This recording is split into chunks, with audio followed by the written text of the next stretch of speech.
jugado un partido muy serio. Creo que en la primera parte, aparte de tener un buen acierto a la hora de atacar y jugar bien en equipo, yo creo que lo más destacable ha sido el trabajo defensivo, que yo creo que no se ha visto del todo recompensado porque ellas han estado muy acertadas.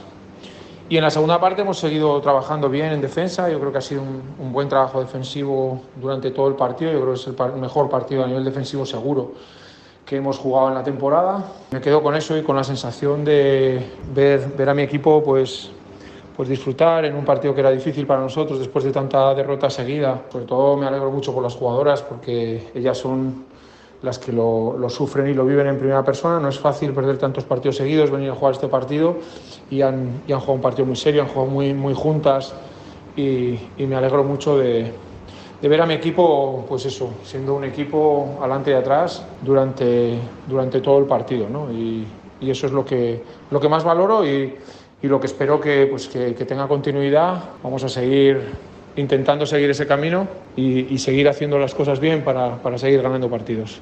Muy contento hoy.